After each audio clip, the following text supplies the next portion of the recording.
सहयोग की जरूरत है। कुछ लोग यहाँ से 500 किलोमीटर दूर, 700 किलोमीटर दूर बैठ करके मेरे राजनीतिक भविष्य को, मेरे राजनीतिक जीवन को समाप्त करना चाहते हैं। वो वहीं से बैठे बैठे दुआ कर रहे हैं, ट्विटर के माध्यम से दुआ कर रहे हैं, फेसबुक में के माध्यम से दुआ कर रहे हैं।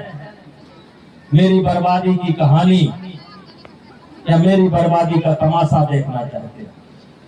इसलिए मेरे भाइयों, करण भूषण सिंह का सांसद बनने में कोई संदेह नहीं है।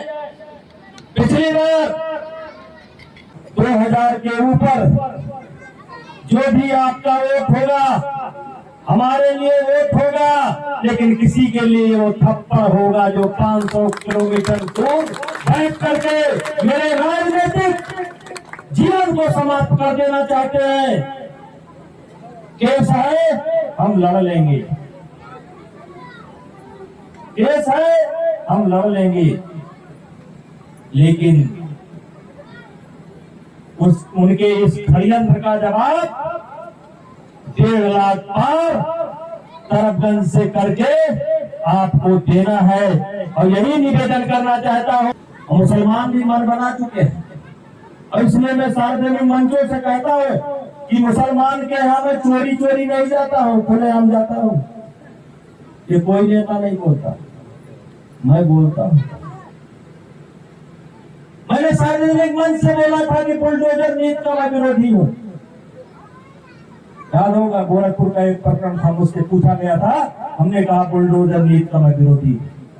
घर बड़े मुश्किल से मिलता। मेरे भाइयों, ब्रजभूषण सिंह ऐसा व्यक्ति है जो आपके दुख और दर्द को समझता है, और इसीलिए मैंने कहा था घर बड़ी मुश्किल से बनता है। उसकी नाराजगी भी मैं झेल रहा हूं, लेकिन कोई बात नहीं। किसी छोटे को गफलत से जगह देना बगावत है, किसी कमजोर के हक को दिला देना बगावत है। अगर सच्चाइयों का गीत गाना ही बगावत है तो हम भी एक बागी है, मेरा मजहब बगावत। मैं सच्चाई को नहीं छोड़ूंगा। इन शब्दों के साथ, इस आशा और विश्वास के साथ कि इस बार भूल चूक से शायद कोई वोट पड़ जाए, नहीं कि सारा का सारा वोट कमल के फूल पर पड़ेगा, मोदी जी को प्रधानमंत्री बनाने के लिए पड़ेगा, और करण भूषण को सांसद बनाने के लिए पड़ेगा। बोलो भारत माता की।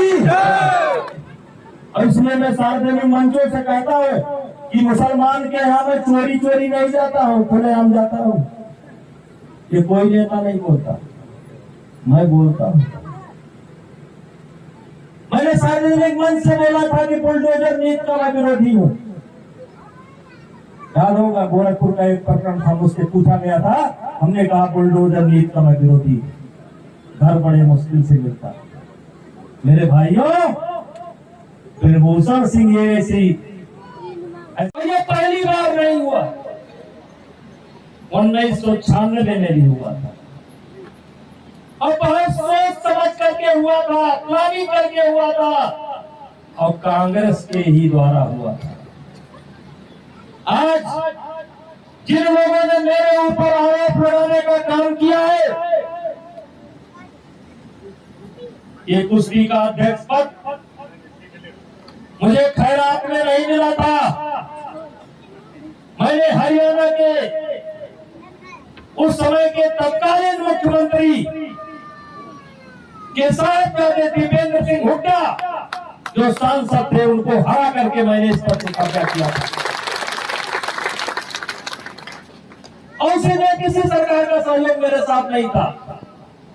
वो पद मैंने अपने पुरुषार्थ पर और अपने व्यवहार पर, अपने कार्यशैली के आधार पर जीतने का काम किया। उस समय भी लड़े थे, 51 वोट पड़ा था, 47 वोट मुझको मिले थे और 4 वोट इनको मिला था। 8 में मैंने इनको चुनाव हराया, 12 में इनके लड़ने की हिम्मत नहीं पड़ी, निर्विरोध चुना गया। फिर 16-17 में भी निर्दोष चुना गया और ये अविगत चुनाव आया। तो इन लोगों ने देखा नहीं, इनको पता था कि कुश्ती संघ के अध्यक्ष ब्रिजभूषण शरण सिंह के बाद कर्णभूषण सिंह बनने वाले हैं, इसलिए यह षड्यंत्र किया गया था। इनको पता था कि कुश्ती संघ के चुनाव में कर्णभूषण सिंह अध्यक्ष बनेंगे, इसलिए यह षड्यंत्र किया गया था। सामने से जीत नहीं सकते थे, सामने से जीत नहीं सकते थे और न सामने से कभी जीत पाएंगे।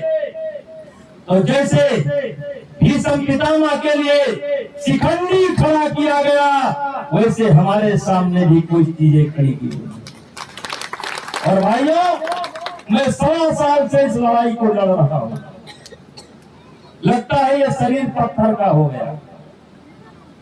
16 साल हो गए मैं इस लड़ाई को लड़ रहा हूं। चलिए कोई बात नहीं, आप कर्णभूषण सिंह को कुश्ती संघ का अध्यक्ष बनते हुए नहीं देखना चाहते थे। मेरे दुश्मनों, जिसको तुम कुश्ती संघ का अध्यक्ष बनते हुए नहीं देखना चाहते थे, तुम्हारी छाती पर सांसद बनकर के जाकर के दिल्ली पहुंचेगा। जैसे नरेंद्र मोदी को भारत का प्रधानमंत्री बनने में कोई संदेह नहीं है, वैसे कैसरगंज से कर्णभूषण का सांसद बनने का भी कोई संदेह नहीं है। लेकिन ये चुनाव एक विशेष परिस्थिति में हो रहा है